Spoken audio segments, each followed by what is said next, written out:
Hey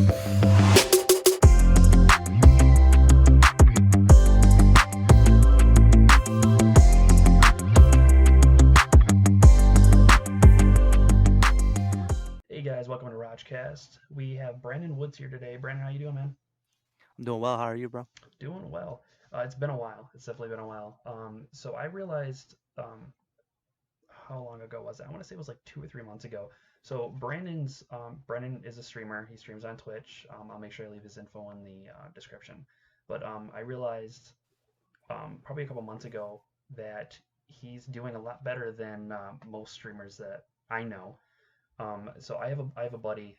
Um, I'm not gonna say his name, but so he's been doing it for I want to say he's been doing it for 4 months, and he's having a real hard time getting followers, subscribers, the whole 9 yards.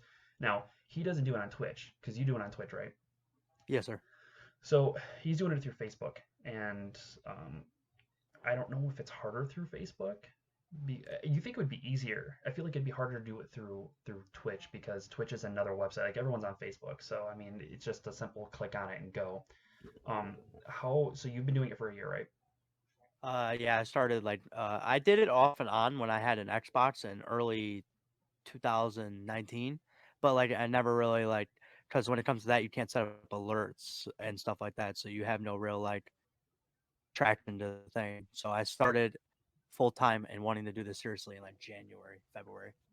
Gotcha. So last time we just looked before we started recording, guys, and right now he's sitting at 169 followers, and you said like 18 subscribers.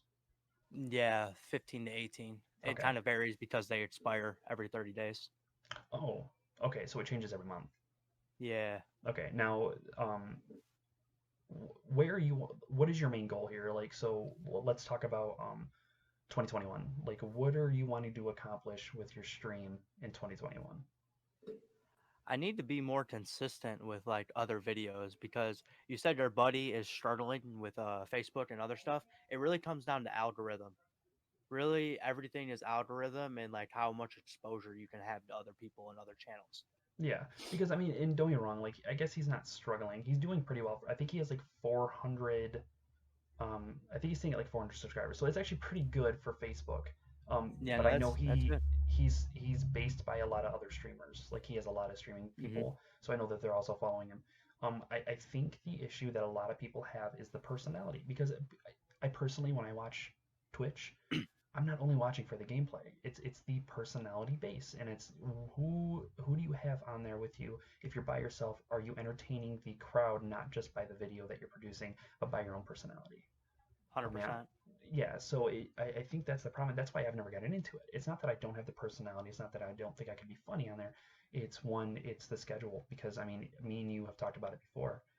It's really really hard sometimes to make Hmm. time to do these things. I mean, it took us a while just to do this because we both got our own schedules and life is going on. Coronavirus has stopped everyone from going back to regular. So yeah, I mean, I'm struggling myself. So every 2 weeks I'm supposed to be putting out about a podcast, and I'm struggling just to do that, just because of how crazy and hectic my schedule is. And I mean, how has coronavirus or even just your schedule affected your Twitch? Well, it really comes down to is that you need the time to stream, and there's 500 other people that are 500 is minimum that are playing their exact same game as you. So to Yeah, get someone to come through to your channel, you need to bring something to the table that is different than the other guy. Even yeah. if your gameplay is good, there's everyone that can play the game. Oh yeah. So it comes down to just trying to figure out that. As far as my schedule goes, I was out of work from March to May. So that's when I really started working towards it, and that allowed me to reach my goal of affiliate. And you had asked me, I don't want to miss your point. I don't want to miss any of your questions. You had asked me, what's my main goal?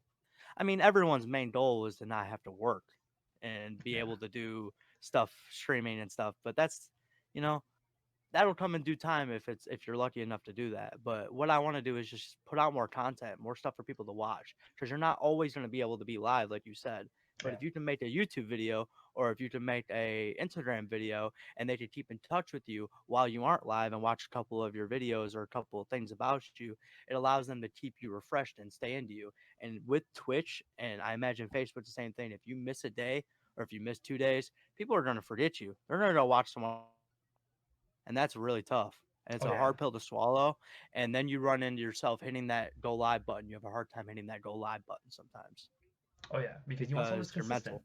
Yeah, I mean Yeah. because yeah, and it's a thing because like I remember I mean it wasn't streaming but like YouTube videos even if you don't show a consistency, no one wants to watch you because Mm-hmm. there's people that I used to watch every night. Like I had a schedule where I'd get off of work, I'd go home, I'd grab my munchies or whatever, I'd sit down Mm-hmm. and I'd watch a specific YouTube video or this channel, and when they That's me with stop the Joe Rogan Experience. exactly, and when you stop watching them because they're no longer posting every day like they have been for the past 3 years, you're like, well, why am I going to keep putting my time and my views into this when they're not even because they don't care anymore?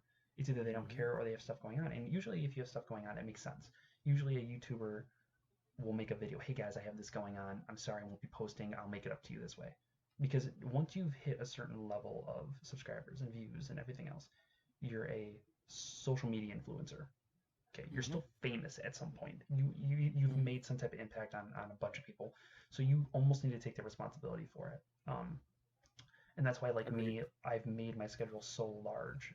Every other week, basically, is when I'm posting a podcast. Gives me enough time to record, edit, everything else, and I don't wanna let anyone down. You know, when it gets to the point of where I'm getting those subscribers or I'm getting those people, I don't want to have it where, hey guys, I don't have anything to post because then that just looks bad on me, and that's just me being lazy. Well, stuff also helps, like having interaction with people, like a Twitter, a Facebook, a Discord, where people can join your Discord and you can converse or let people know when your schedule is not going to change. I forced myself into a schedule after it took me about 4 or 5 months to find my groove. I was having the same issue that I just explained to you. That's how I know. Like, you just take a couple days off, 3, 4 days off, you come back and you're like, where is everyone? And you're wondering why. It's because you weren't on, Yeah, and you just find this issue where you have to make the schedule and stay consistent. So now I stream 6 p.m. to 11 or 12 p.m. I kind of leave the end time to vary because some nights you're gonna get tired, yeah, but I no, make of myself course. stream 5 hours, 4 to 5 hours at least. I Oh take yeah, 1 or 2 days off. well yeah, because I mean, and a lot of people are like, why doesn't he stream, 7 days a week? And it's like that's not, it's you can do it, anyone can do it. Is it gonna take away the quality of the video? Of course it will. It's gonna take the quality of the video away because you're gonna be worn out by day six. Day Hmm. six, you're gonna be worn out because some people think, oh, it doesn't take a lot. It takes a lot to come in front of a video camera and have the energy and have the attitude to do it.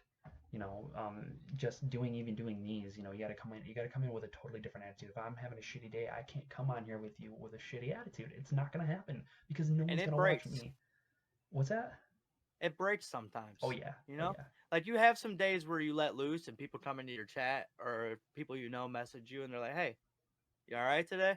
yeah, Things okay? You seem a little angry." And I'm like, "Crap, I'm letting it bleed through. You're wearing it on the sleeves again." It's yeah, it's it's hard to put a mask on and get in front of the camera and play games for 4 or 5 hours, or not even play games, just talk to someone or talk to other people. The interaction and trying to create the entertainment is a lot easier or a lot harder than it sounds to just hit the go live button. You know what I mean? oh yeah, oh yeah. Because and when you start giving off a bad vibe and you start giving off a bad attitude, it actually is very surprisingly because it's happened to me with a Twitch streamer I watch, and he was in a really bad mood. He was just cussing up a storm, and you could just tell he was just having a bad day.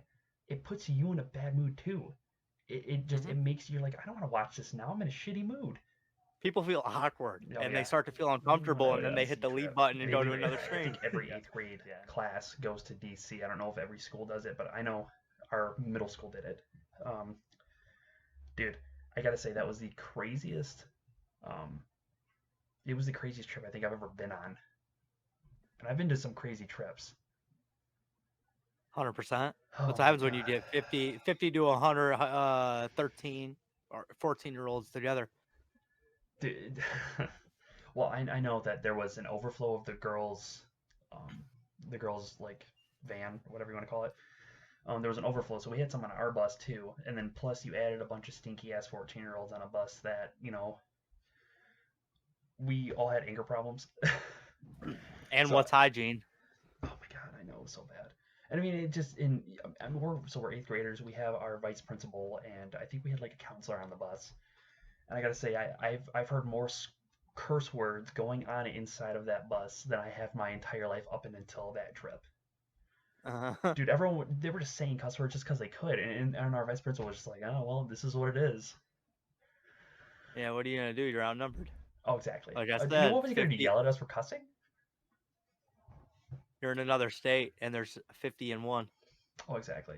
And so I remember it was like a half hour to 45 minutes into the trip. Um, two individuals. We're not gonna say their names. So two individuals started fighting. Um, and I know they were just cussing back and forth at each other, whatever. Eventually turned into a food fight on the bus, which was horrible. I got hit in the eye with a gobstopper. The guy sitting next to me got hit in the face with a Twizzler. I don't know if you got hit with anything, but all I know is it was like World War II going on inside of the bus because there was so much shit flying in the air on this bus. I think at one point like the vice principal got hit. I remember that there was just food that we just constantly were dealing with the whole trip, even on the way home because of that. Dude, and every time, so you'd hear the bus driver like take off, and you'd hear all the gobstoppers and all the food roll to the back of the bus. Yeah, all the candy rolling around. And then as soon as she stopped, you'd hear it all roll to the front of the bus.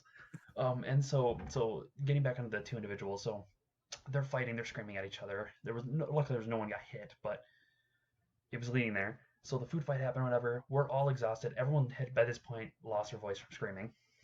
Um, the next morning they wake us up at like 6 o'clock because we were at our stop, and I know one guy. So somebody spilled pop all over the floor, and he fell asleep on the floor. I don't know how he didn't feel the pop on his face when he fell asleep, but when he woke up, because the way it popped syrup, it stuck his face to the ground. And I gotta say, it was probably the grossest thing I have ever seen happen because he literally had to like peel his face off the floor. Plus, it's already a van floor, so you know it's gross. I mean, people walk on it. Who knows how many people have been through there? Plus, his face was stuck to a pop. Yeah, I would say that's not COVID approved. Right? It was gross. It was super super gross. Uh-huh. Once we got to Washington, it got worse. I mean, I Mm. remember. I think me and you and two other guys had to share a room, like a hotel room, because we all were shoved in a room. Me, you, Styler, and Wesley Jolly. Yes, so we all got shoved into a room together. And I remember, like, we talked about leaving the room and And we I put tape only on the named door. Wesley because he brought that up to me. ODC. Like, I only named that because he brought it up to me last time I saw him at the car wash. Dude, that we had the best time. Remember, I think we tried sneaking out, and there was a lady sitting right outside our door, and they put the tape on the door. And then the next morning, I remember that. the next morning, Well, the vice principal, whoever it was that was supposed to like oversee us, they're like, the tape was off. It's like you I don't know can't shit. remember. There was a bet. There was a bet that you guys had. I can't remember which one of the two it was, but someone slept in the bathtub. Do you remember that? I think it was Skylar. Yeah, I don't remember the It was bet, Skylar. but He I slept in the bathtub. yeah. Yeah, he slept in the bathtub. That was so fucking crazy. And then the last part of it that I remember about that trip was well, two things. There was a merry-go-round, and all we had these badges. Oh, we're from Michigan, from Franklin Middle School, whatever. And we flashed it at this guy like, "Hey, we're part of this. Let us on." This guy must have been new, so he let us on. We rode that thing like 15 times before the boss showed up and goes, "The fuck is going on? Who are these kids? Have they paid?" And this guy's like, "You guys got to get off," and I'm just like, "We already rode it 15 times. We don't give a shit." We're done. Yeah. We're done here. Oh, dude, that was so great. Bought Kanye glasses and a Washington D.C. hat. Did you say Kanye glasses? Yeah, you don't remember the lines across the glasses, the white Oh, ones where you could get the yes. lines, bro? They're Kanye glasses, man. Gotcha. Those are Kanye's. You can't say those aren't Kanye's. Yeah, I remember that now. Yeah, that was. Yeah, it was a concession stand right there. Oh, we were all so cringy. That's so horrible.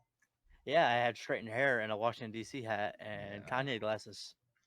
Walking around probably with plaid shorts and a weird T-shirt. I think that's when I had my little goatee, like my little goat goatee, because that's all Yeah, I like. know you're 13 with some facial hair. Yeah, I just talked about that with Joey in the last You one. got what I got now. Yeah, yeah, no, basically, like what you have right now is what I had in like seventh Yeah. grade.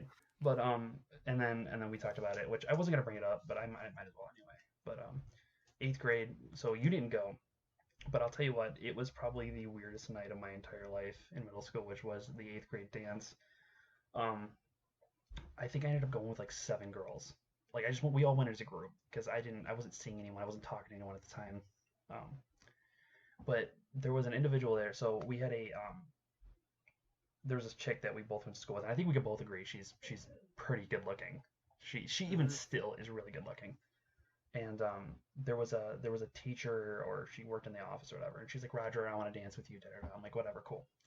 At the same time, this hot chick, or this girl that looks amazing, goes, hey Roger, I want to slow dance with you. This teacher goes on to say, no, no, no, no, I'm gonna slow dance with him. You're gonna have to wait. Are you kidding me right now? Because inside I wanted to yell. I mean, I was gonna throw fists. Don't you dare do that to me. To this day, I have not. Well, one, I haven't seen her since then. I mean, I saw her in high school, but like ever since we graduated, I haven't seen this individual. I think I saw her once where she works at. I didn't know she worked there. I went to go eat and I saw her, but I just thought of this. Like I never got to dance with her, and to this day it bothers me. Not that I think that it would have went anywhere, but because what could have that been? The teacher cockblocked me. Don't let Roger fool you guys. This man had a beard at 13. If he would have got the chance to slow dance with this girl, Oh yeah. he would be wifed up to her at you know. But here's my question. I need to talk to this teacher. What was your plan? Why aren't you slow dancing with me now that I'm a grown man then if that was